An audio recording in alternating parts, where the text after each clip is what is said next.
अल्हम्दुलिल्लाह नहमदुहु व नस्तईनुहु व नस्तगफिरुहु व नु'मिनु बिही व नतवक्कलु अलैहि व नऊज़ु बिल्लाहि मिन शुरूरि अनफुसिना व मिन सय्यिआति अअमालिना मन यहदिहिल्लाहु फला मुदिल्ल लहु व मन युद्लिल फला हादिय लहु ونشهد أن لا إله إلا الله وحده لا شريك له ونشهد أن سيدنا وسندنا وشفيعنا وحبيبنا ومولانا محمدا عبده ورسوله أرسله بالحق بشيرا ونذيرا وداعيا إلى الله بإذنه وسراجا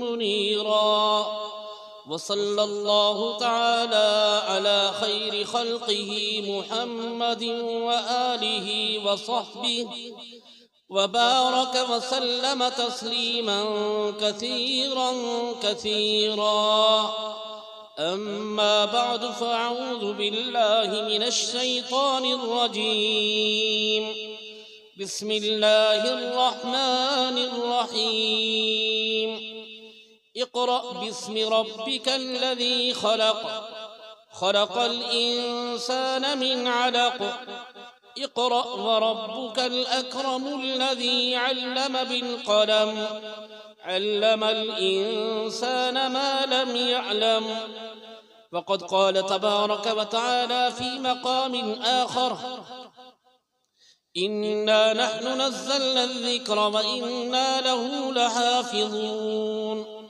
وقد قال النبي صلى الله عليه وسلم من قرأ القرآن وعمل بما فيه ألبس والداه تاجا يوم القيامة ضوءه أحسن من ضوء الشمس أو كما قال عليه الصلاة والسلام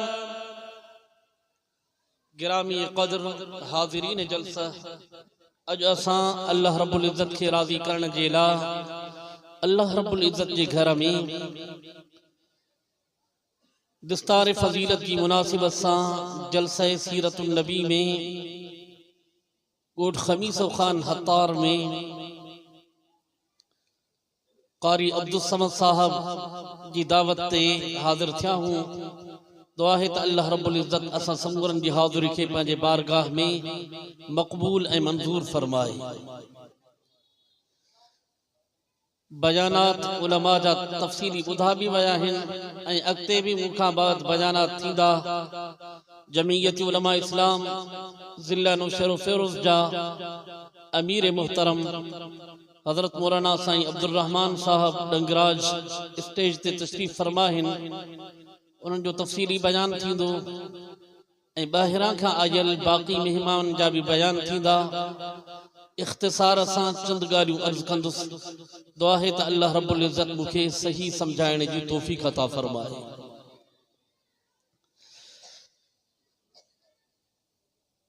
सीरतुन नबी सल्लल्लाहु अलैहि वसल्लम जे उन्वान सां ही जलसो थी रहियो आहे। इख़्तिसार सां क़ुर्आन मजीद जे शान जे मुतालिक ऐं सीरतुन नबी सल्लल्लाहु अलैहि वसल्लम जे मुतालिक गुफ्तगू थींदी। दुआ है त अल्लाह ताला मूंखे सही सम्झाइण जी तौफ़ीक़ अता फ़रमाए। सम्झाइण ऐं सम्झण खां बाद रब्बे ज़ुल्मनन जानिबैन खे अमल जी भी तौफ़ीक़ अता फ़रमाए। इमामुल अंबिया हज़रत मोहम्मद मुस्तफ़ा सल्लल्लाहु अलैहि वसल्लम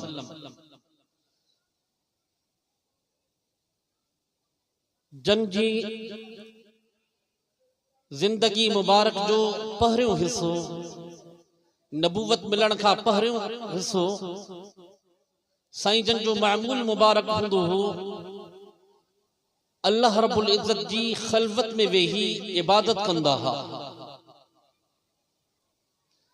रसूलुल्लाह सल्लल्लाहु अलैहि वसल्लम जन जो इहो मामूल नबूवत मिलण खां कुछ ज़मानो पहिरियों खां शुरू थियो।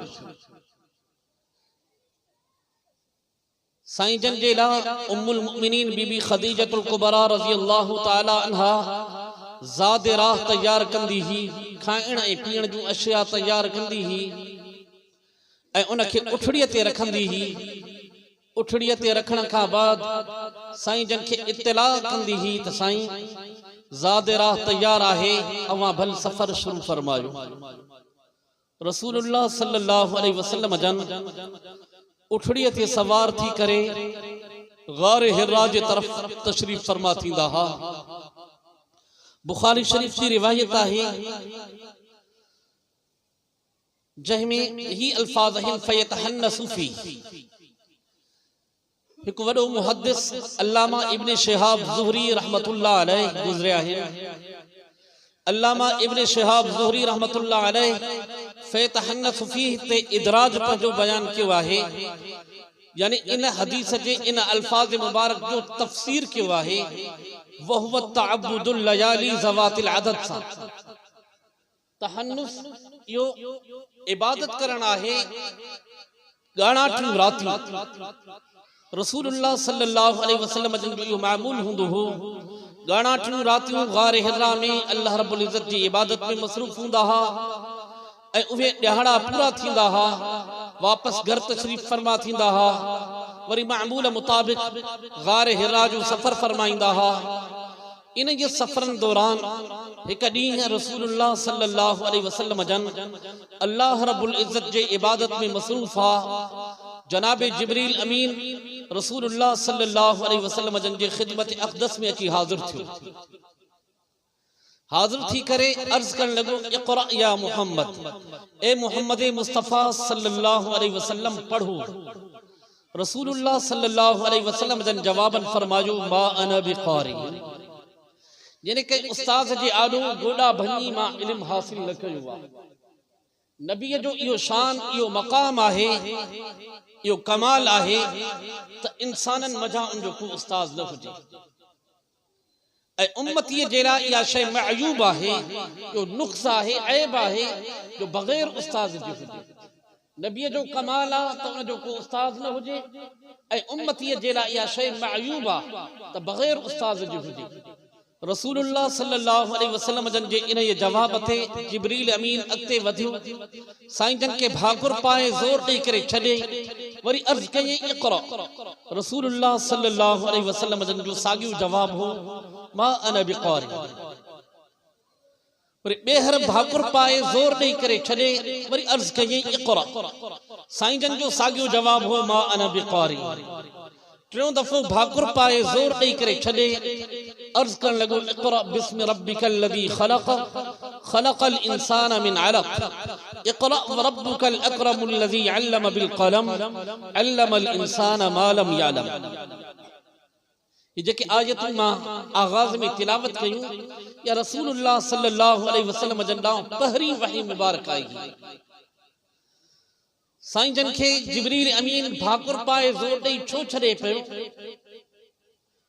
मुहद्दिसीन इकराम मझां असांजे असातिज़ा जे सिलसिले में हिकु उस्ताद शाह अब्दुल अजीज मुहद्दिस देहलवी रहमतुल्लाह अलैह गुज़रिया आहिनि।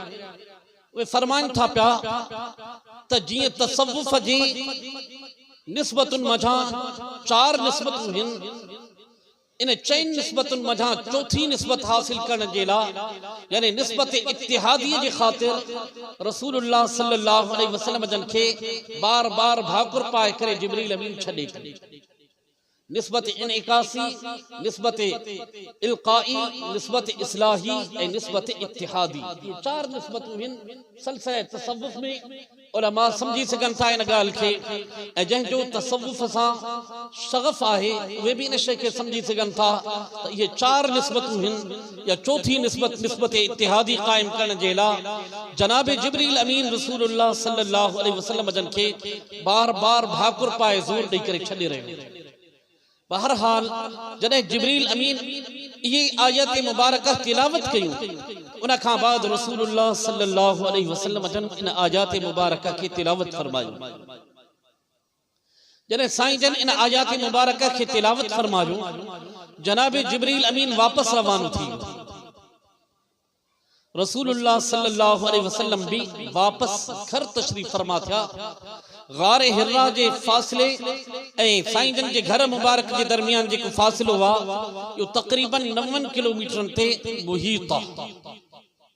इन साईं जन जो घर मुबारक जेको मक्के पाक में हो, जंहिंमें उम्मुल मुमिनीन बीबी खदीजतुल कुबरा रज़ी अल्लाह ताला अन्हा सां रहिया, उन घर ऐं गारे हिरा जे दरमियान जेको फासिलो तक़रीबन 90 किलोमीटर ते मुहीत आहे। साईं जन वापस तशरीफ फरमा थिया, मक्के पाक जे तरफ आया, पंहिंजे घर पहुता। अची घर पहुचण खां बाद फरमाइण लॻा ज़म्मिलूनी ज़म्मिलूनी, मूंखे चादर पारायो, मूंखे चादर पारायो। मां वाज़िह तौर ते हदीस मुबारक अवां जे साम्हूं बयान कयां थो पियो। बुखारी शरीफ की हदीस है, इमाम बुखारी रहमहुल्लाह बाबू कैफ़ कान बदउल वही इला रसूलिल्लाह सल्लल्लाहु अलैहि वसल्लम व क़ौलिल्लाहि अज़्ज़ व जल्ल इन्ना औहैना इलैका कमा औहैना इला नूहिन वन नबिय्यीन मिन बादिही। इन बाब जे तहत में इन हदीस मुबारक के जिक्र फरमायो वा, उन हदीस जे मुतालिक मां अवां जे साम्हूं गुफ्तगू कयां थो। रसूलुल्लाह सल्लल्लाहु अलैहि वसल्लम जन जॾहिं घर वापस तशरीफ फरमा थिया, फरमाइण लॻा ज़म्मिलूनी ज़म्मिलूनी, मूंखे चादर पारायो, मूंखे चादर पारायो। साईं जन खे चादर पाराई वई। जॾहिं साईं जन जी उहा कैफियत हटी वई, हटी वञण खां बाद फरमाइण लॻा लक़द ख़शीतु अला नफ्सी, मां पंहिंजे जान जे मथां ख़तरो महसूस कयां थो। उम्मुल मुमिनीन बीबी खदीजतुल कुबरा रज़ी अल्लाह ताला अन्हा रसूलुल्लाह सल्लल्लाहु अलैहि वसल्लम जन ॾांहुं मुतवज्जिह थी करे अर्ज़ करण लॻिन त साईं छा मसइलो आहे, अल्लाह ख़ैर फरमाए, छा मसइलो आहे। साईं जन गार हिरा में पेश ईंदड़ वाक़े जो अहवाल ॿुधायो। जॾहिं बीबी खदीजतुल कुबरा रज़ी अल्लाह ताला अन्हा रसूलुल्लाह सल्लल्लाहु अलैहि वसल्लम जन खां गार हिरा में पेश अचण वारे वाक़े जो अहवाल ॿुधो। अहवाल ॿुधण खां बाद अर्ज़ करण लॻी कल्ला वल्लाहि ला युख़ज़ीकल्लाहु अबदा, हरगिज़ न, अल्लाह जो कसम, अल्लाह अव्हां खे कॾहिं बि रुसवा न कंदो। कल्ला वल्लाहि ला युख़ज़ीकल्लाहु अबदा इन्नका लतसिलुर रहीम व तहमिलुल कल्ला व तुक्सिबुल मादूम व तक़रिज़ ज़ईफ़ व तुईनु अला नवाइबिल हक़। कल्ला वल्लाहि ला युख़ज़ीकल्लाहु अबदा। अर्ज़ करण लगी हरगिज़ न, अल्लाह जो कसम, अल्लाह अव्हां खे कॾहिं बि रुसवा न कंदो। साईं जन जी औसाफ़े कमालिया के बयान करण लगी। साईं जन जूं जेके कमाल वालियूं सिफ़तूं हूं साईं जन में मौजूद, उन्हनि जे मुतालिक अर्ज़ करण लगी। अर्ज़ कहे इन्नका लतसिलुर रहीम, बेशक अवां अलबत्ता सिला रहमी फरमायो था पिया। अवां जा अज़ीज़ क़रीब अवां सां ताल्लुक़ खे टोड़न था, अवां उन ताल्लुक़ खे जोड़ियो था पिया। अवां जा अज़ीज़ क़रीब अवां सां रब्त के ताल्लुक़ के टोड़न था, अवां उन ताल्लुक़ के जोड़ियो था। या एक कामयाब इंसान जी सिफ़त आहे जेका अल्लाह रब्बुल इज़्ज़त अवां जे अंदर रखी आहे। कल्ला वल्लाहि ला युख़ज़ीकल्लाहु अबदा, हरगिज़ न, अल्लाह जो कसम, अल्लाह अवां खे कॾहिं रुसवा न कंदो। वरी अर्ज़ करण लगी इन्नका लतसिलुर रहीम व तहमिलुल कल्ला, ऐं अवां ओझ खे बर्दाश्त कयो था, यानी पंहिंजे अज़ीज़न क़रीबन खां, पंहिंजे महल्ले वारनि खां, पंहिंजे शहर वासिन खां गरम सर्द ॿुधो था, नामुवाफ़िक़ ॻाल्हियूं ॿुधो था, लेकिन खंदह पेशानीअ सां उन्हनि ॻाल्हियुनि खे बर्दाश्त कयो था पिया। अवां उन ते जज़्बाती नथा थियो, अवां उन ॻाल्हियुनि खे ॿुधी करे खंदह पेशानीअ सां उन मामले खे रफ़ा दफ़ा फरमायो था। इहो हिकु कामयाब इंसान जी सिफ़त आहे जेका सिफ़त अल्लाह रब्बुल इज़्ज़त अवां जे अंदर रखी आहे। वरी अर्ज़ करण लगी व तुक्सिबुल मादूम, ऐं अवां मुफ़लिस खे कमरायो था। यानी जेकॾहिं को अहिड़ो इंसान अची थो वञे जंहिंखे खाइण पीअण जूं अशिया कान्हनि, जंहिंजा खीसा ख़ाली आहिनि, अवां वटि अचे थो साईं मुंहिंजा मां वटि का शइ मौजूदु कोन्हे का, अवां उनजी पाण बि मदद कयो था पिया, ॿियनि ताल्लुक़ वारनि खे बि चओ था ही मिस्कीन माण्हू आहे, इन मिस्कीन माण्हूअ जी अवां मदद कयो। इहा हिक कामिल इंसान जी सिफ़त आ, कामयाब इंसान जी सिफ़त आ। अल्लाह रब्बुल इज़्ज़त अवां जे अंदर इहा भी सिफ़त रखी आ। वरी अर्ज़ करण लगी व तक़रि ज़ईफ़, ऐं अवां मेहमानन जी मेज़बानी कयो था। यानी परे परे खां अफ़राद अचनि था पिया मक्के पाक में, मुख़्तलिफ़ क़ौमुनि सां ताल्लुक़ रखनि था, मुख़्तलिफ़ ज़बानुनि सां ताल्लुक़ रखनि था, मक्के पाक अचनि था ज़माने जाहिलियत वारे हज मुताबिक़ हज करण जे इरादे सां या तिजारत वग़ैरह जे इरादे सां, जंहिं बि इरादे सां अचनि था, सुञातल हिन अण सुञातल हिन, अवां उन्हनि खे विहारे मानी खारायो था पिया, उन्हनि जी मेज़बानी कयो था। इहा बि हिकु कामयाब इंसान जी सिफ़त आहे। अल्लाह रब्बुल इज़्ज़त अवां जे अंदर इहा सिफ़त रखी आहे। कल्ला वल्लाहि ला युख़ज़ीका अल्लाहु अबदा। वरी अर्ज़ करण लगी व तुईनु अला नवाइबिल हक़, ऐं अवां नागहानी मुसीबतुनि ते मदद फरमायो था। आफ़ात समावी अची थी वञनि, अचानक काथों आफ़त समावी अची वई। मसलन फसल तैयार हो, कटाई जे करीब पहुतो हो, अचानक बारिश पइजी वई, ज़ोरदार बारिश पई, जंहिं बारिश के नतीजे में वो फसल बिल्कुल खत्म थी वियो, अनाज बिल्कुल हारजी विञाइजी वियो। ऐं अहिड़ीअ तरह सां या कॾहिं फसल तैयारी जे करीब हो, तेज़ थध लही पई, पारा लही पया, उन पारनि लही पवण जे करे वो फसल सड़ी तबाह तो थी वञे पियो, या गरम हवाऊं लही पयूं, गरम वाचूरा हली पया, जंहिंजे करे फसल तबाह तो थी वञे, सड़ी थो वञे पियो। अहिड़े मौके ते अवां माण्हुनि जी मदद कयो था पिया, माण्हुनि खे अवां पंहिंजे तरफ़ां मदद कयो था पिया, उन्हनि जूं ज़रूरतूं हाजतूं पूरियूं कयो था। इहा अल्लाह रब्बुल इज़्ज़त अवां जे अंदर सिफ़त कमाल रखी आहे। ऐं अल्लाह रब्बुल इज़्ज़त अवां जे अंदर अहिड़ियूं सिफ़ात कमाल रखियूं आहिनि, जिन सिफ़ात कमाल जे करे मूंखे नज़र थो अचे अल्लाह ताला मूंखे कॾहिं बि रुसवा न करे। कल्ला वल्लाहि ला युख़ज़ीका अल्लाहु अबदा। ये 5 सिफ़तूं रसूलुल्लाह सल्लल्लाहु अलैहि वसल्लम जन जूं, जेके औसाफ़े कमालियत सॼो थो वञे पियो, ये बयान करण खां बाद अर्ज़ करण लगी हरगिज़ न, अल्लाह जो कसम, अल्लाह मूंखे कॾहिं बि रुसवा न कंदो। अर्ज़ करण लगी त साईं हलो त हलूं। साईं जन मालूम कयो काॾे हलणो आहे। अर्ज़ कयईं वरक़ा बिन नौफल ॾे हलूं था पिया। वरक़ा बिन नौफल बीबी ख़दीजतुल कुबरा रज़ी अल्लाहु ताला अन्हा उम्मुल मुमिनीन जो रिश्ते में सौट हो ऐं हिकु वॾो आलिम हो। ज़माने जाहिलियत में शिरक खां तंग अची चुको हो, हक़ जे रस्ते जी तलाश में निकितो। इन सां गॾु ज़ैद बिन नुफ़ैल भी हो, हक़ जी तलाश में निकिता, मुख़्तलिफ़ मज़ाहिब सां ताल्लुक़ात रवाबित रखियूं। ज़ैद बिन नुफ़ैल यहूदीयत खे अपनायो ऐं वरक़ा बिन नौफल नसरानियत खे अपनायो। नसरानियत खे अपनाइण खां बाद उन में इहा सलाहियत हुई जो इब्रानी ज़बान खे ॼाणींदो हो। इब्रानी ज़बान में इंजील हुई, उन इंजील जो तर्जुमो अरबी ज़बान में करे पंहिंजी क़ौम खे नसरानियत जी तबलीग कंदो हो। उन जे मुतालिक साईं जन खे अर्ज़ कयईं, साईं उन सां हली मशवरो कयूं। इलाक़े में वॾो आलिम आहे ऐं हिकिड़ो ख़ुदा लोक इंसान आहे, उन सां जेकॾहिं मशवरो कजे। रसूलुल्लाह सल्लल्लाहु अलैहि वसल्लम जन वरक़ा बिन नौफल जी इल्मी शख्सियत के सामूं रखी करे इन मशवरे के क़बूल फरमायो। ही मां बुखारी शरीफ जी हदीस अमां के बयान कयां थो। साईं जन हली आया, जॾहिं वरक़ा बिन नौफल सां मुलाक़ात थी, उन मौके ते बीबी ख़दीजतुल कुबरा रज़ी अल्लाहु ताला अन्हा मुखातब थी करे फरमाइण लगी, यब्न अम्मी इस्मा मिन इब्न अखीक, ए मुंहिंजा सौट पंहिंजे भाइटे खां अहवाल वठो। साईं जन वरक़ा बिन नौफल जा रिश्ते में भाइटा न हा। वरक़ा बिन नौफल ॾाॾंग में न पियो अचे, लेकिन उमिरि जो तफ़ावत हो। रसूलुल्लाह सल्लल्लाहु अलैहि वसल्लम जन 40 वरीहनि खे अची पहुता हा, जॾहिं त वरक़ा बिन नौफल 70 जी ॾहाईअ खे क्रॉस करे चुको।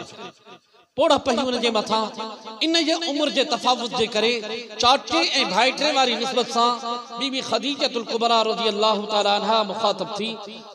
फरमाइण लगी, यब्न अम्मी इस्मा मिन इब्न अखीक, ए मुंहिंजा सौट पंहिंजे भाइटे खां अहवाल वठो। वर्का बिन नौफल साईं जन ॾांहुं मुतवज्जी थी करे अर्ज़ करण लॻो, साईं छा मामलो आहे? रसूलुल्लाह सल्लल्लाहु अलैहि वसल्लम जन गार हिरा में पेश ईंदड़ वाक़े जो अहवाल ॿुधायो। जॾहिं वर्का बिन नौफल उन अहवाल खे ॿुधो, अहवाल खे ॿुधण खां बाद अर्ज़ करण लॻो, हाज़न नामूसुल लज़ी अंज़लल्लाहु अला मूसा, ही उहो ई साहिब सिर ख़ैर आहे जंहिं साहिब सिर ख़ैर खे अल्लाह रब्बुल इज़्ज़त मूसा अलैहि सलाम ते लाथो। वर्का बिन नौफल आहे नसरानियत सां ताल्लुक़ रखे थो। अंज़लल्लाहु अला ईसा जी जगह ते अंज़लल्लाहु अला मूसा जा अल्फाज़ चवे थो। वजह कहिड़ी आहे? उलमा मुहद्दिसीन फरमाइनि था पिया, चूंकि वर्का बिन नौफल इंजील जो आलिम हो ऐं तौरात जो भी आलिम हो, ॿिन्ही किताबनि खे उन पढ़ियो हो, जंहिंजे करे हुनखे इहा मालूमात थी त रसूलुल्लाह सल्लल्लाहु अलैहि वसल्लम जन जी जेका वही मुबारक हूंदी, अल्लाह जे आख़िरी नबीअ जी जेका वही मुबारक हूंदी, उन जी मुनासिबत मूसा अलैहि सलाम जे वही सां हूंदी, ईसा अलैहि सलाम जी वही सां मुनासिबत कोन हूंदी। वजह ही आहे त हज़रत ईसा अलैहि सलाम जी वही में रअफ़त ऐं रहमत ऐं इबरत वारा वाक़िया ज़िक्र थियल आहिनि, जॾहिं त हज़रत मूसा अलैहि सलाम जे वही मुबारक में अहकाम तकलीफ़िया बयान थियल आहिनि, उमूर तकलीफ़िया बयान थियल आहिनि। रसूलुल्लाह सल्लल्लाहु अलैहि वसल्लम जन जे वही मुबारक में भी उमूर तकलीफ़िया जो बयान हो, लिहाज़ा वर्का बिन नौफल इन जे मुनासिबत जे करे ये अल्फाज जिक्र कया, हाज़न नामूसुल लज़ी अंज़लल्लाहु अला मूसा, ही वही साहिब सिर ख़ैर आहे जंहिं साहिब सिर ख़ैर खे अल्लाह रब्बुल इज़्ज़त मूसा अलैहि सलाम ते मोकिलियो। अर्ज़ करण लॻो, या लैतनी अकूनु जिज़अन, या लैतनी अकूनु हय्यन इज़ युख़रिजुका क़ौमुका अंसुरुका नसरन मुअज़्ज़रा, काश मां उन वक़्त ज़िंदा हुजां, काश मां उन वक़्त मज़बूत इंसान हुजां हां, ताक़तवर इंसान हुजां हां, जॾहिं अवां जी क़ौम अवां खे पंहिंजे इलाक़े मथां जलावतन कंदी, अंसुरुका नसरन मुअज़्ज़रा, मां अवां जी मदद कयां हां, जीअं जो पहलवान संदरो ॿधी करे मदद जे लाइ लही पवंदो आहे, मां अवां जी मदद में ईअं निकिरी पवां। रसूलुल्लाह सल्लल्लाहु अलैहि वसल्लम जन जे लाइ इहा शइ अजीब हुई त मुंहिंजी क़ौम मूंसां अदावत रखंदी। साईं जन फरमाइण लॻा, अवा मुखरिजी जहूं, छा मूंखे हू जलावतन कंदड़ आहिनि, मूंखे मुंहिंजे मानूस वतन मथां कढंदड़ आहिनि। वर्का बिन नौफल अर्ज़ कयो, हाओ साईं, अल्लाह रब्बुल इज़्ज़त कंहिं नबीअ खे नबूवत जो ताज नाहे पारायो मगर उन जी क़ौम उन सां अदावत रखी आहे, ऐं अल्लाह रब्बुल इज़्ज़त अवां खे नबूवत जो ताज पारायो, लिहाज़ा अवां जी क़ौम अवां सां अदावत रखंदी। जॾहिं अवां दावत खे आम कंदो, इहा क़ौम अवां सां अदावत रखंदी। चूंकि वर्का बिन नौफल ये शयूं तौरात ऐं इंजील में पढ़ी चुको हो, उते इहा शइ हुई, अल्लाह जे आख़िरी नबी खे पंहिंजी क़ौम पंहिंजे इलाक़े मथां जलावतन कंदी, जंहिंजे करे अल्लाह जो आख़िरी नबी इतां मुंतक़िल थी करे ॿिए इलाक़े में वञी आबाद थींदा। इन जे ॻाल्हि खे चूंकि उन्हनि किताबनि में पढ़ियो हो, लिहाज़ा इहा शइ अर्ज़ करण लॻो, या लैतनी अकूनु हय्यन, या लैतनी अकूनु जिज़अन इज़ युख़रिजुका क़ौमुका अंसुरुका नसरन मुअज़्ज़रा, काश मां उन वक़्त ज़िंदा हुजां, काश मां उन वक़्त मजबूत इंसान हुजां, ताक़तवर इंसान हुजां, जॾहिं अवां जी क़ौम अवां खे पंहिंजे इलाक़े मथां जलावतन कंदी, मां अवां जी मदद कयां हा, जीअं जो पहलवान संदरो ॿधी करे मदद जे लाइ लही पवंदो आहे, मां अवां जी मदद में ईअं लही पवां। रसूलुल्लाह सल्लल्लाहु अलैहि वसल्लम जन जे लाइ इहा शइ अजीब ही त इहा क़ौम जेका मूंसां इतनी मोहब्बत करे थी, जेका मूंखे सादिक ऐं अमीन जे लक़ब सां मुलक़ब करे थी, जेका पंहिंजूं अमानतूं मां वटि रखे थी, जेके पंहिंजे मसाइल जा तस्फिया मूं वटि कराए थी, इहा क़ौम मूंखे मुंहिंजे इलाक़े मथां कीअं जलावतन कंदी। रसूलुल्लाह सल्लल्लाहु अलैहि वसल्लम जन जी एतिरे ताईं जेका ज़िंदगी मुबारक गुज़री ही मके वारनि में महबूबाना ज़िंदगी ही, तमाम मके वारा साईं जन सां मोहब्बत कंदा हा, प्यार कंदा हा, लिहाज़ा रसूलुल्लाह सल्लल्लाहु अलैहि वसल्लम जन खे शइ अजीब महसूस थिए पई। साईं जन वटि वॾे वॾे मसाइल मामलात जे तस्वीर जहिड़ा माण्हू ईंदा हा, पंहिंजा फ़ैसिला कराईंदा हा, क़ौमूं अची करे पंहिंजा फ़ैसिला कराईंदियूं हुयूं, सरदार पंहिंजा फ़ैसिला करवाईंदा हा। हिकु मौक़े ते रसूलुल्लाह सल्लल्लाहु अलैहि वसल्लम जन जी उमिर मुबारक 35 सालनि खे पहुती ही। साईं जन जी नबूवत मिलण खां 5 साल पहिरियों जो वाक़ियो हुआ। मके पाक में ज़ोरदार बारिश थी पई, तमाम तेज तरीन बारिश हुई। उन बारिश जे करे मके पाक में जेके इमारतूं मौजूद हुयूं उहे मुतासिर थी पयूं, बैतुल्लाह जी इमारत भी मुतासिर थी पई, हजर अस्वद भी उन बारानी सैलाब जे नतीजे में पंहिंजी जाइ खां हटी करे हेठि हलियो वियो हो, तमाम घणो परे ताईं हलियो वियो हो। जॾहिं उहा बारानी कैफ़ियत उहा सैलाबी कैफ़ियत ख़त्म थी वई त मके वारनि इहा शइ तय कई त अल्लाह जे घर खे तामीर कंदासीं, बैतुल्लाह खे तामीर कंदासीं। कुरैशनि इहा शइ तय कई बैतुल्लाह जी तामीर करणी आहे ऐं उन में ऐलान कयूं जंहिं वटि हलाल जी कमाई आहे उहो पंहिंजी हलाल जी कमाई खणी अचे त असां बैतुल्लाह खे तामीर कयूं। जॾहिं उन हलाल जी कमाई खे जमा कयूं त एतिरी कमाई जमा न थी सघी जंहिंसां बैतुल्लाह खे असास इब्राहिमी ते तामीर करे सघिजे। यानी हज़रत इब्राहिम अलैहिस्सलाम जंहिं बुनियादनि ते बैतुल्लाह की तामीर फरमायो हो उन बुनियादनि ते तामीर जेतिरो ख़र्चो मौजूद कोन हो, लिहाज़ा ज़रूरत महसूस कई वई त कुछ हिस्से खे फ़िलहाल छॾिजे, बाद में ॾिठो वेंदो। लिहाज़ा उन हिस्से खे छॾियो वियो जंहिंखे हतीम जे नाले सां असां सॾींदा आहियूं। हतीम जंहिंखे अल्लाह रब्बुल इज़्ज़त बैतुल्लाह जी ज़ियारत नसीब कई आहे। हज ऐं उम्रे वारा काफ़ी साथी मौजूद हूंदा, अल्लाह ताला बाक़ी साथियुनि खे बि हज ऐं उम्रे जी दौलत सां माला माल फरमाए। वो हतीम वारो इलाक़ो उतां ॿाहिरि निकितल आहे त चूंकि एतिरी रक़म जमा न थी सघी हुई त असास इब्राहिमी ते बैतुल्लाह जी तामीर करे सघिजे। बहरहाल बैतुल्लाह तामीर थियो, रसूलुल्लाह सल्लल्लाहु अलैहि वसल्लम जन बि इन तामीर में शामिल रहिया हा। हाणे जॾहिं बैतुल्लाह जे भरिसां हजर अस्वद खे नसब करण जो मामलो आयो, हर को सरदार तक़ाज़ा करे पियो त इहा हजर अस्वद खे बैतुल्लाह जे पहलू में मां नसब कयां, इहा सआदत मूंखे मिले, जो एज़ाज़ मूंखे मिले। हर सरदार जी तक़ाज़ा इहा ही ऐं उहे सरदार पंहिंजूं पंहिंजूं दावाऊं रखनि पिया। सूरत हाल अहिड़ी थी वई जो सरदारनि जो पाण में झेड़ो थियण वारो हो, खून रेज़ी जो ख़तरो महसूस थियण लॻो, क़ौमूं पाण में मुतहारब थियण जे क़रीब अची वयूं। उन मौक़े ते समझदार माण्हुनि मशवरो ॾिनो त भेरी ईअं न कयो, पाण में विढ़ो न, उलझो न, पंहिंजे मामले खे ॻाल्हियुनि जे ज़रिए सां हल कयो, फ़ैसिले जे ज़रिए सां हल कयो। चवण लॻा त असांजो फ़ैसिलो केरु करे सघे थो। उन मौक़े ते समझदार माण्हुनि साम्हूं नालो आंदो, चवण लॻा मुहम्मद इब्न अब्दुल मुत्तलिब, यानी रसूलुल्लाह सल्लल्लाहु अलैहि वसल्लम जन खे उन वक़्त ॾाॾे जे नाले सां सुञातो वेंदो हो। चवण लॻा त मुहम्मद इब्न अब्दुल मुत्तलिब ही इन मामले जो फ़ैसिलो करे सघनि था। समूरनि सरदारनि बग़ैर कंहिं झझक जे चयो, वाक़अतन नालो कंहिं अमानतदार जो खयो अथव, नालो अहिड़ी शख़्सियत जो कयो अथव जेको इंसाफ़ पसंदि आहे, कंहिंसां बि ज़्यादती न कंदो। इन शख़्स वटि फ़ैसिले जे लाइ असां सभु राज़ी। इहो रसूलुल्लाह सल्लल्लाहु अलैहि वसल्लम जो उन वक़्त जो मक़ाम, यानी नबूवत मिलण खां पहिरियों सभु सरदार रसूलुल्लाह सल्लल्लाहु अलैहि वसल्लम जन जे मथां मुत्तफ़िक़ थिया हा त मुंहिंजा मोहतरम साथी हो। उन मौक़े ते सरदार राज़ी थी पिया त असां बिल्कुलु फ़ैसिलो कंदासीं ऐं मुहम्मद इब्न अब्दुल मुत्तलिब वटि कंदासीं, यानी रसूलुल्लाह सल्लल्लाहु अलैहि वसल्लम जन वटि कंदासीं। आया सरदार साईं जन जी ख़िदमत अक़दस में साईं जन खे अर्ज़ कयूं त असांजो मामिलो थी पियो आहे, इन मामले जो अवां वटि असां तस्फियो रखियो आहे, असांजूं ॻाल्हियूं ॿुधी करे अवां फ़ैसिलो कयो असांखे क़बूल हूंदो। रसूलुल्लाह सल्लल्लाहु अलैहि वसल्लम जन उन जे सरदारनि खां उन्हनि जूं ॻाल्हियूं ॿुधियूं। हर सरदार पंहिंजी पंहिंजी ॻाल्हि साम्हूं रखी, पंहिंजी ॻाल्हि बयान करण खां बाद ऐं पंहिंजी वजह तरजीह बयान कई, मुद्दा साम्हूं रखी वजह तरजीह बयान कई। मुंहिंजे अंदरि हीअ ख़ूबी आहे, हीअ ख़ूबी आहे, हीअ ख़ूबी आहे, लिहाज़ा मां ज़्यादा हक़दार आहियां त बैतुल्लाह जे पहलू में हजर अस्वद खे मां नसब कयां।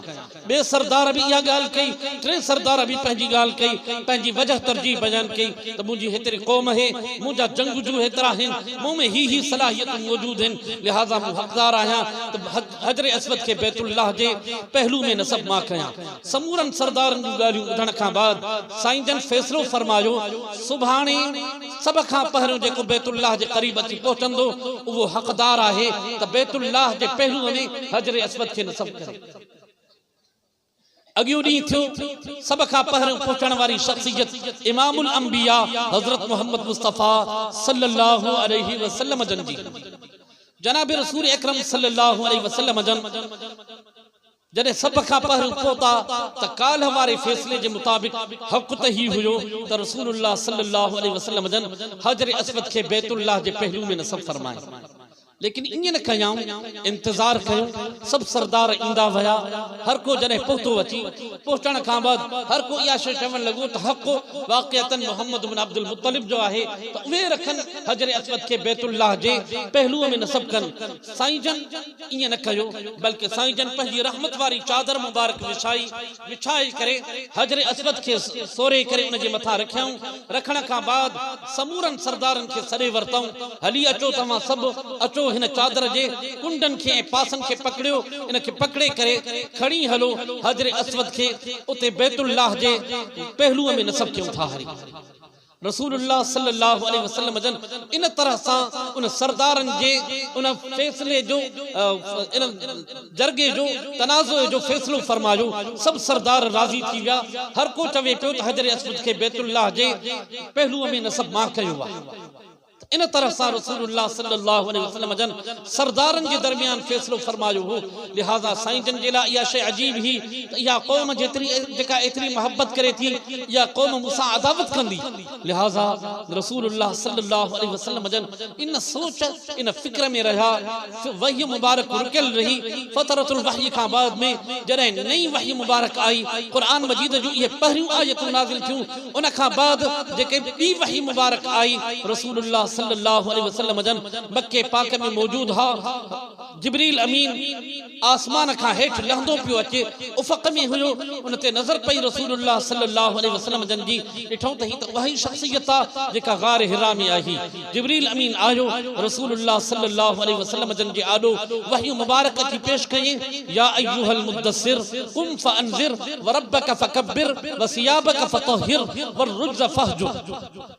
साईं जन के मथा जॾहिं इहा वही मुबारक नाज़िल थी, रसूलुल्लाह सल्लल्लाहु अलैहि वसल्लम जन सफ़ा पहाड़ीअ ते आया, अची करे समूरन खे सॾियूं, पंहिंजे क़ौम जे अफ़राद खे सॾु कयूं, इलाक़े जे अफ़राद खे सॾु कयूं। जॾहिं सभु अची जमा थिया, उन मौक़े ते फरमाइण लॻा त ॾियो ख़बर, जेकॾहिं मां अव्हां खे ॿुधायां हिन पहाड़ीअ जे पोयां हिकु वॾो लश्कर थो अचे, जेको लश्कर अव्हां खे बिल्कुलु नेस्तो नाबूद करे छॾींदो, हथियारनि पहियारनि सां बिल्कुलु लैस आहे, उहो तव्हां खे बिल्कुलु ख़तमु करे छॾींदो। छा तव्हां इन ॻाल्हि खे सचो सम्झंदव, या मुंहिंजी इन ॻाल्हि खे तव्हां कूड़ो करार ॾींदव? सभिनी जे सभु हिकु आवाज़ थी करे चवण लॻा, अंत अस्तकुल अरब, अव्हां अरबनि जा सभ खां वधीक सचा इंसान हो। जॾहिं अव्हां अहिड़े क़िस्म जी ख़बर ॾींदव, असां सम्झंदासीं वाक़ई हिकु एॾो वॾो लश्कर थो अचे, जेको हथियारनि पहियारनि सां लैस आहे। उहो लश्कर अची करे असांखे बिल्कुलु ख़तमु करे छॾींदो, असां मञींदासीं वाक़ई अहिड़ी ॻाल्हि आहे। जॾहिं साईं जन इहा ॻाल्हि उन्हनि खां मालूम कई, यकीन वरतो, यकीन वठण खां बाद फरमाइण लॻा, या अय्युहन नास क़ूलू ला इलाहा इल्लल्लाह तुफ्लिहून। ए इंसानो, चओ त अल्लाह खां सवा कोई माबूद नाहे। ये अल्फाज चवंदो कामयाब थी वेंदो। जॾहिं रसूलुल्लाह सल्लल्लाहु अलैहि वसल्लम जन इहे अल्फाज उन्हनि जे साम्हूं रखिया, पंहिंजे मिशन खे साम्हूं रखियो, उहा साॻी क़ौम जेका मोहब्बत करे पई, उहा अदावत ते लही आई, काया पलटजी वई। हिन महिल ताईं मोहब्बत करण वारा, हेतिरे वक़्त ताईं सादिक ऐं अमीन जे लक़ब सां मुलक़ब करण वारा, अस्तकुल अरब चवण वारा साईं जन सां अदावत ते लही आया। रसूलुल्लाह सल्लल्लाहु अलैहि वसल्लम जन जे लाइ घटि वधि ॻाल्हाइण शुरू करे ॾिनऊं। रसूलुल्लाह सल्लल्लाहु अलैहि वसल्लम जन हालात जी परवाह न कई, लेकिन पंहिंजी इन जिद्दोजहद खे जारी रखियऊं। हालात कहिड़ा बि हुआ, का परवाह कोन हुई। रसूलुल्लाह सल्लल्लाहु अलैहि वसल्लम जे साथियुनि जे मथां तशद्दुद थींदो हो। हज़रत अबू बकर सिद्दीक़ रज़ियल्लाहु ताला अन्हु उहा पहिरीं शख़्सियत हुई जॾहिं रसूलुल्लाह सल्लल्लाहु अलैहि वसल्लम जन दीन जी दावत ॾिनी, इस्लाम जो पैगाम पहुचायो। सभ खां पहिरियों ईमान आणण वारी शख़्सियत हज़रत अबू बकर सिद्दीक़ रज़ियल्लाहु ताला अन्हु जी ही अर्ज़ करण लॻो, अशहदु अल्ला इलाहा इल्लल्लाह व अन्न मुहम्मदर रसूलुल्लाह। मां गवाही ॾियां थो अल्लाह खां सवा कोई माबूद नाहे, ऐं बेशक मुहम्मद मुस्तफ़ा सल्लल्लाहु अलैहि वसल्लम अल्लाह जा रसूल है। तो मुझा मोहतरम साथी जो जॾहिं रसूलुल्लाह सल्लल्लाहु अलैहि वसल्लम जन जे मथां जनाब सिद्दीक़ अकबर कलमो पढ़ियो, तो उन मौके ते हज़रत अबू बकर सिद्दीक़ जे मथां क़ौम पलटजी पई, हमलो करे ॾिनऊं, सख़्त ज़ख़्मी करे विधऊं, रतो रत कयूं। हज़रत अबू बकर सिद्दीक़ बेहोश थी विया, बेहोशी जी हालत में हा। घर इतला पहुतो त अबू बकर जे मथां तशद्दुद कयो वियो आहे। अबू बकर बेहोश पियो आहे थियो। उनजो वालिद साहब ऐं वालिदा निकिरी आया। हज़रत अबू बकर सिद्दीक़ जे हथनि ऐं पेरनि खे बहटनि पिया। महटे महटे जॾहिं हज़रत अबू बकर सिद्दीक़ खे होश अचे थो, होश अचण वारे वक़्त में मालूमात करे थो त मुंहिंजे दोस्त जो छा हाल आहे। अहिड़े हाल में भी रसूलुल्लाह सल्लल्लाहु अलैहि वसल्लम जी परवाह हुई, पंहिंजी का बि परवाह न हुई। तो मुझा मोहतरम साथी हो कि वो अबू बकर सिद्दीक है जैके पंहिंजा उहे सूर न पिया महसूस थियन, उहे धक न पिया महसूस थियन, लेकिन पंहिंजे हबीब करीम सल्लल्लाहु अलैहि वसल्लम जी परवाह ही वो अबू बकर सिद्दीक खलीफा रसूलुल्लाह सल्लल्लाहु अलैहि वसल्लम बिला फसल हजरत अबू बकर सिद्दीक रज़ियल्लाहु तआला अन्हु पहिरियों शख्स जो हो जै ईमान आंदो। तो बहरहाल मुझा मोहतरम साथी जो हालात नामुवाफिक हा, मेहनत हलंदी रही, जेके ईमान आणन पिया उन्हनि ते तशद्दुद पियो थे। सूरत हाल इहा थी वई ही जो हालात कंट्रोल खां ॿाहिरि थियनि पिया। उन मौक़े ते रसूलुल्लाह सल्लल्लाहु अलैहि वसल्लम जन पंहिंजे साथियुनि सां मशवरो फरमायो त इन हालात में छा करणु घुरिजे। साथियुनि मशवरो ॾिनो, साईं असहमह नाले नजाशी बादशाह जेको हबशे जो बादशाह हुआ, पाण भी ज़ालिम नाहे, पंहिंजे इलाके में कंहिंखे ज़ुल्म जी इजाज़त नाहे ॾींदो। असांजो मशवरो ही आहे त इन तरफ़ पंहिंजे साथियुनि खे मुंतक़िल कयो वञे। रसूलुल्लाह सल्लल्लाहु अलैहि वसल्लम जन इन मशवरे खे तरजीह ॾेई करे फ़ैसिलो फरमायो तव्हां ओॾांहुं निकिरी हलो। पहिरियों 9 ॼणनि जी जमात ही जिन खे ओॾे रवानो फरमायो हबशे जे तरफ़। कुछ वक्त खां बाद एक बी जमात जेका 80 अफराद ते मुश्तमिल ही उनखे भी हबशे जे तरफ रवानो फरमायो। हेडा सूरत हाल इहा ही मक्के वारन के इहा गाल पसंद नहीं त इनन के ओडे अमन छो मिलियो वा, हबशे जी सरजमीन ते इनन के अमन छो मिलियो वा।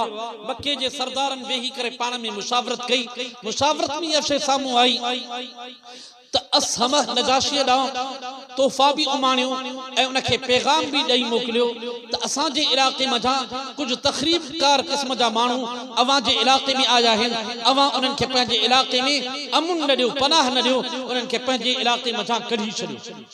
इन मशवरे तहत हिकिड़ो वफ़द मक्के जे सरदारन रवानो कयो असहमह नजाशी जे तरफ। नजाशी बादशाह जंहिंजो लक़ब नजाशी हो, जंहिंजो नालो असहमह हो, उन ॾांहुं रवानो कयो ऐं वो वफ़द जॾहिं रवानो थियो तोहफ़ा तहाइफ खणी करे असहमह नजाशी वटि जॾहिं पहुचे थो वफ़द, पहुचण खां बाद उहो तोहफ़ा उते पेश करे थो ऐं सरदारन जो पैगाम पहुचाए थो।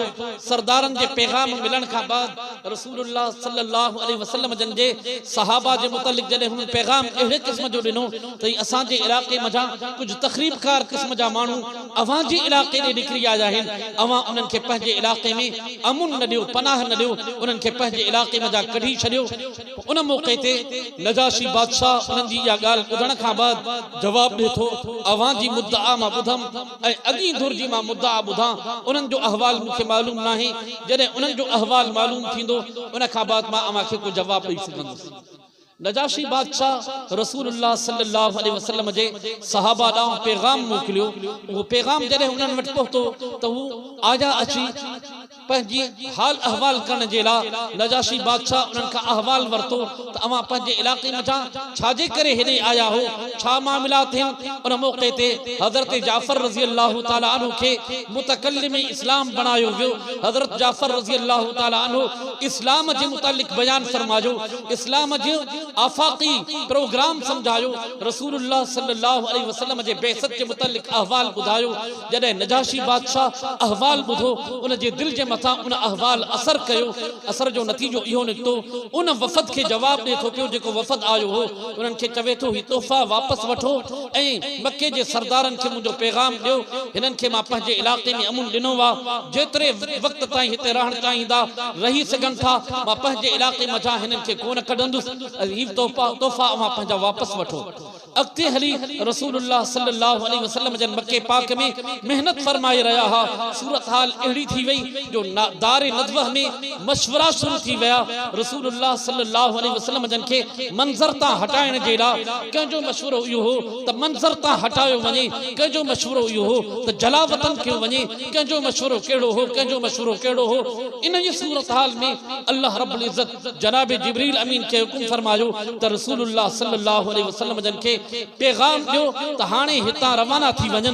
रसूलुल्लाह सल्लल्लाहु अलैहि वसल्लम जन वटि जिब्रील अमीन पैगाम खणी आयो आयो अल्लाह रब्बुल इज्जत जो त मक्के खां हिजरत कयो रसूलुल्लाह सल्लल्लाहु अलैहि वसल्लम जन मालूमात वरती केड़े पासे वंजे रसूलुल्लाह सल्लल्लाहु अलैहि वसल्लम जन के इशारो क्यों त हिन तरफ निकता वञो यानी मदीना तय्यबा जे तरफ इशारो थियो उन वक्त मदीना तय्यबा जो नालो यसरब हूंदो रसूलुल्लाह सल्लल्लाहु अलैहि वसल्लम जन जेतरे ताईं मक्के पाक में हा एतरे ताईं मदीने तय्यबा जो नालो यसरब हुयो चऊं यसरब जे तरफ रसूलुल्लाह सल्लल्लाहु अलैहि वसल्लम जन जे मदीने तय्यबा अचण खां बाद इन शहर जो यसरब वारो नालो खत्म करे मदीनतुल रसूल अला साहिबिह सलातु व सलाम रखियो रसूलुल्लाह सल्लल्लाहु अलैहि वसल्लम जन जरे मदीना तय्यबा जे तरफ हिजरत करे आया होड़ा हबशे वारन के इत्तला थियो अल्लाह जा रसूल हिजरत करे मदीना तय्यबा तशरीफ फरमा थिया हिन यसरब वारी तरफ तशरीफ फरमा थिया हिन उता हबशे खां उहे सहाबी सगोरा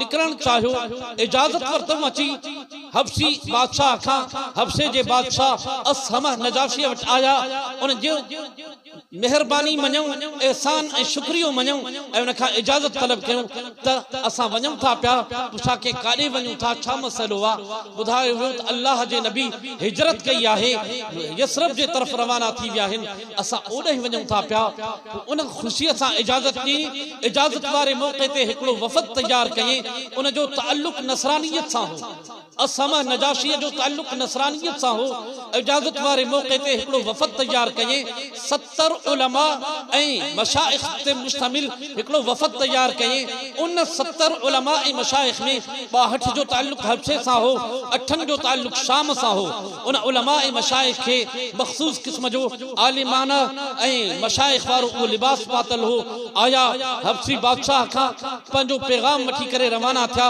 त वञो परखे अचो वाक़िअतन अल्लाह जो सचो रसूल आहे या नाहे ॾिसी अचो इस्लाम वाक़िअतन सचो मज़हब आहे या नाहे उहे सब जा सब रवाना थिया पंहिंजे बादशाह जो हुक्म तहत सफ़र कंदे अची जॾहिं पहुचनि था पिया मदीने आलिया जे ॿाहिरां पहुता हिक ॿिए खे चवण लॻा त ही त उहो ई इलाइक़ो मालूम थिए थो जंहिं इलाइक़े जे मुतालिक़ असांजे किताब इंजील में अल्लाह रब्बुल इज़्ज़त फरमायो आहे त अल्लाह जे आख़िरी नबीअ जे हिजरत वारे इलाइक़े जूं निशानियूं ही फिलाणियूं हूंदियूं ही त उहो ई इलाइक़ो लॻे थो समूरनि इन शइ जी तस्दीक़ कई वाक़िअतन ही उहो ई इलाइक़ो लॻे थो जॾहिं मदीने आलिया में अंदर दाख़िल थिया रसूलुल्लाह सल्लल्लाहु अलैहि वसल्लम जन जे चेहरे अनवर ते नज़र पई त उन मौक़े ते हिक ॿिए खे चवण लगा तो ही तो वही शख्सियत इशारन किनारिन सा हिक बे खे अखिन सा इशारा देन पिया समझाइन पिया त वही शख्सियत जे शख्सियत जे मुतालिक असा जे किताब इंजील में अल्लाह रब्बुल इज्जत निशानियों बयान कई हुई वही शख्सियत मालूम थे थी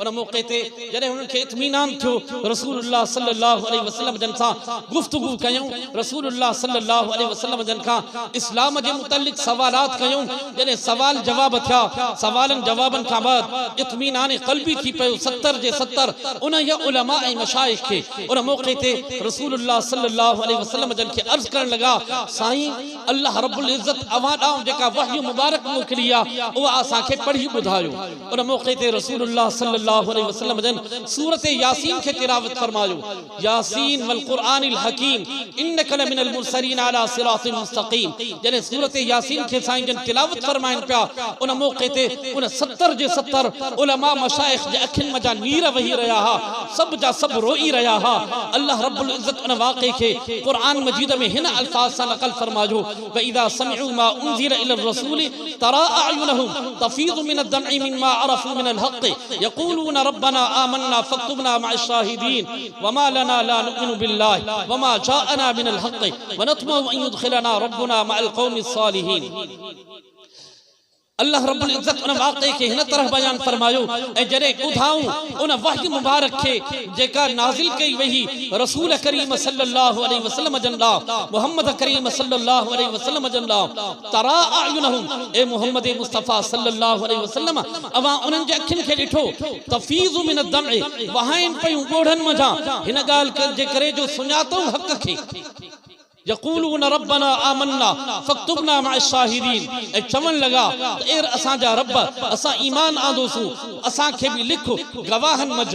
असां ईमान आणियूं था त मोहम्मद करीम सल्लल्लाहु अलैहि वसल्लम जन अल्लाह जा सच्चा रसूल आहिनि ऐं क़ुरान मजीद अल्लाह जो सच्चो किताब आहे ऐं अहिड़ी तरह सां इस्लाम सच्चो मज़हब आहे। असां इन शइ जी गवाही ॾियूं था पिया। असांखे भी उन गवाहनि में लिख जेके तुंहिंजी तौहीद जी गवाही ॾियनि था। असांजो हाणे उहो अक़ीदो न आहे इन्नल्लाह सालिसु सलासा जेको असांजो उते अक़ीदो हो नसरानियत वारो अक़ीदो अल्लाह टियों आहे टिनि मज़ा। हाणे असांजो उहो अक़ीदो न आहे ईसा ऐं मरियम खे असां अल्लाह सां मिलाईंदा हुआसीं। हाणे असांजो उहो अक़ीदो न आहे। हाणे असांजो अक़ीदो ही आहे अशहदु अल्ला इलाहा इल्लल्लाह।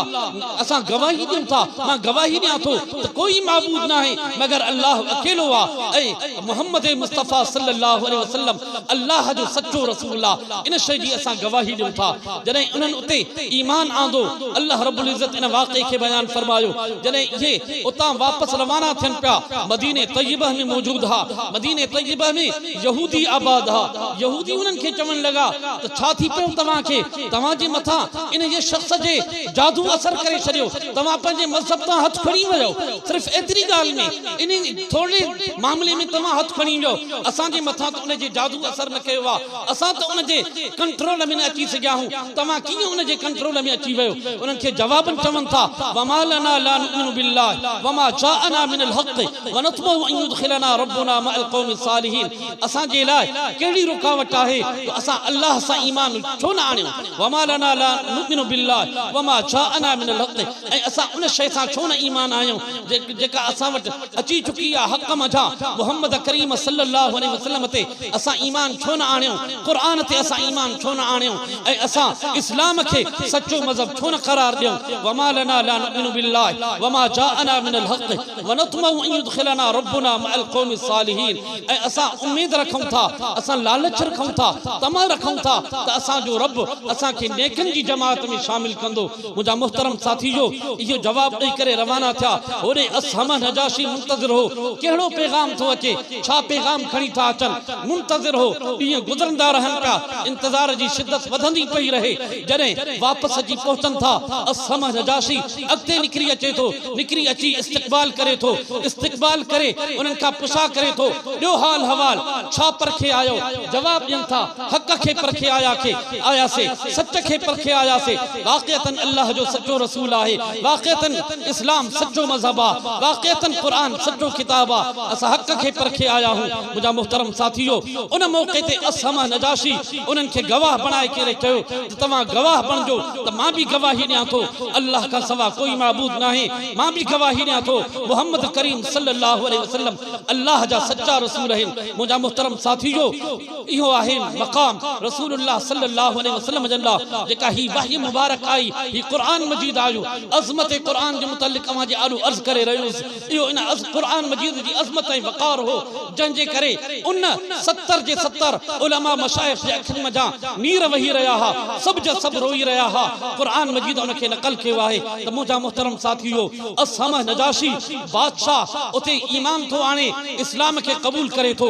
सोने रसूल करीम सल्लल्लाहु अलैहि वसल्लम जे ख़िदमत अक़दस में नथो अची सघे, हालात मुवाफ़िक़ न आहिनि। इलाक़े जो बादशाह हुआ, पंहिंजे मुल्क जो रस्ते में दुश्मनियूं आहिनि, अदावतुनि जे करे नथो अची सघे। उलमा मुफ़स्सिरीन लिखियो त उन पंहिंजे पुट खे रवानो कयो रसूलुल्लाह सल्लल्लाहु अलैहि वसल्लम जे ख़िदमत अक़दस में वञी करे साईं जन जे हथनि ते बेइज़त करे इस्लाम खे क़बूल करे आ। मुंहिंजो बि पैगाम अर्ज़ कर त इरादो त आहे त अवां जे ख़िदमत अक़दस में अची करे अवां वटि सिखां दीन खे, समझां दीन खे, लेकिन हालात इजाज़त कोन था ॾियनि। इलाक़े में दुश्मनियूं आहिनि, तकरार आहिनि, सल्तनतुनि जा पाण में तकरार हलनि था, दुश्मनियुनि जे करे मां नथो अची सघां। इहो पैगाम साईं जन खे वञी अर्ज़ कर। सूरत हाल इहा थी असहम नजाशी जो पुटु रवानो थिए थो रसूलुल्लाह सल्लल्लाहु अलैहि वसल्लम जे ख़िदमत अक़दस में अचण जे लाइ। जॾहिं सफ़र शुरू करे थो, सफ़र कंदे कंदे जॾहिं सामूंडे रस्ते ते पहुतो आहे, समुंड वारे रस्ते में जॾहिं कश्तीअ जो सफ़र शुरू कयो थिए, हलंदे हलंदे उहा कश्ती लहरुनि जे शिकार थी वञे, तूफ़ानी जे तुग़यानी में अची थो वञे उहा कश्ती सूरत हाल इहा थी थी उहा कश्ती उते ॿुॾे थी जंहिंजे करे असमा नजाशी जो पुट बि उते ॿुॾी थो वञे साईं जंहिंजे ख़िदमत अक़दस में पहुची नथो सघे अर्ज़ करण जो मक़सद ही आहे जे करे इस्लाम जी दौलत मुक़द्दर में लिखियल आहे त असमा नजाशी उते वेठो आहे उनखे ईमान नसीब थो थिए जे करे ईमान इस्लाम मुक़द्दर में लिखियल आहे 70 मशाइख़ उतां निकिरी था अचनि साईं जंहिंजे ख़िदमत अक़दस में इस्लाम खे क़बूल करे था वञनि रूम खां सुहेब अचे थो इस्लाम जी दौलत सां मारा माल थो थिए फारिस खां सलमान अचे थो जेको फारिस जे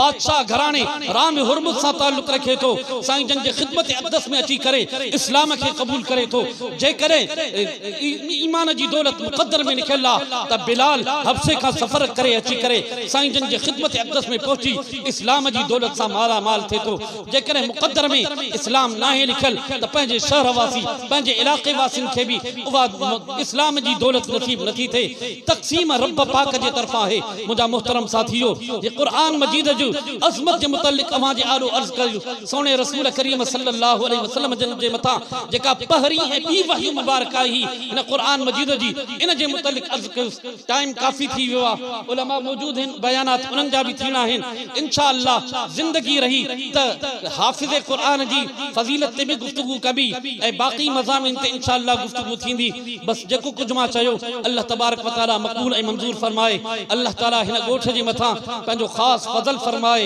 अल्लाह ताला हिन ॻोठ जा जेके बि वफ़ात करे विया आहिनि या पूरे इलाक़े पूरे तरह जा जेके बि वफ़ात करे विया आहिनि असां समूरनि जा वॾड़ा असां समूरनि जा अज़ीज़ क़रीब जन जा बि वफ़ात करे विया आहिनि अल्लाह ताला समूरनि खे जन्नतुल फिरदौस में आला मक़ाम अता फरमाए अल्लाह ताला बीमारनि खे शिफ़ाए कामिला आजिला मुस्तमिरा दाइमा सेहत वारी ज़िंदगी अता फरमाए ऐं अल्लाह तबारक व तआला इन जलसे में ताउन कंदड़नि जे ताउन खे क़बूल फरमाए ऐं शिरकत कंदड़नि जे शिरकत खे क़बूल फरमाए ॿुधाईंदड़नि जे ॿुधाइण खे क़बूल फरमाए ॿुधंदड़नि जे ॿुधण खे क़बूल फरमाए मुंहिंजी बि इन टुटल फाटल गुफ़्तगू खे पंहिंजे बारगाह में मक़बूल ऐं मंज़ूर फरमाए व आख़िर दावाना अनिल हम्दुलिल्लाहि रब्बिल आलमीन।